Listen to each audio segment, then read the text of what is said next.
దయచేసి గోశాలకు శ్రీపాద ట్రస్ట్ ద్వారా ప్రతి నెల ఆర్థిక సాయం గోవులకు చేయాలని ప్లీజ్ మీ ద్వారా ప్లీజ్ సార్ ఒక్కసారి రండి సార్ ప్లీజ్ ఒక్కసారి గోవు దగ్గర ప్లీజ్ దయచేసి మీ కాలు మొక్క ప్లీజ్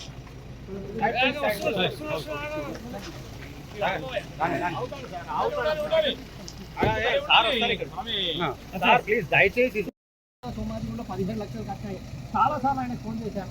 చంద్రశేఖర్ మా బ్రదర్ కనీసం పట్టించుకోవడం ఎప్పుడు వెళ్ళారు సిబిపి బండ్ల నుండి మొన్న సీఎం రిలీఫ్ వచ్చాను అట్టి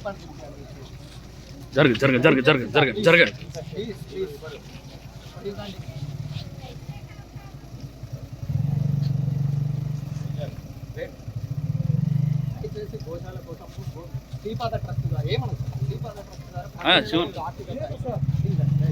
జై శ్రీరామ్, జై గోమాత. శ్రీ గౌతమేశ్వర గోశాల మంతని, పెద్దపల్లి జిల్లా.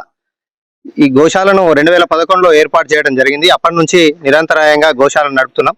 గతంలో కూడా శ్రీధర్ బాబు గారు ఎమ్మెల్యేగా ఉన్నప్పుడు గతంలో కూడా గోశాల షెడ్ నిర్మాణం కోసం, గోగ్రాసం కోసం కూడా వినతి పత్రాలు ఇవ్వడం జరిగింది. మినిస్టర్ అయినాక కూడా మేము మా శ్రీ గౌతమేశ్వర గోశాల తరపు నుంచి ఒక 5-6 సార్లు కూడా లెటర్లు ఇవ్వడం జరిగింది.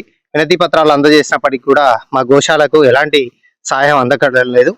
దయచేసి ఈరోజు శ్రీ పథకానికి విచ్చేసిన శ్రీ మంత్రివర్యులకి మా పార్వతి అనే గోవు ద్వారా మన శ్రీధర్ బాబు గారికి వినతి పత్రాన్ని ఇవ్వడం జరిగింది. దయచేసి మా గోశాల షెడ్ నిర్మాణానికి మరియు ప్రతి నెల కూడా శ్రీపాద చారిటబుల్ ట్రస్ట్ ద్వారా గోమాతలకు గోగ్రాసం కోసం కొంత ఆర్థిక సహాయం కోసం కూడా ఈరోజు వారిని అడగడం జరిగింది. దయచేసి మా పైన కాకుండా గోమాతల మీద ప్రేమతో గోశాలకు కొంత సహాయాన్ని అందిస్తారని పేరు పేరున మరొక్కసారి సార్ గారిని మనస్ఫూర్తిగా ప్రార్థిస్తున్నాను శ్రీ గౌతమేశ్వర గోశాల తరపున.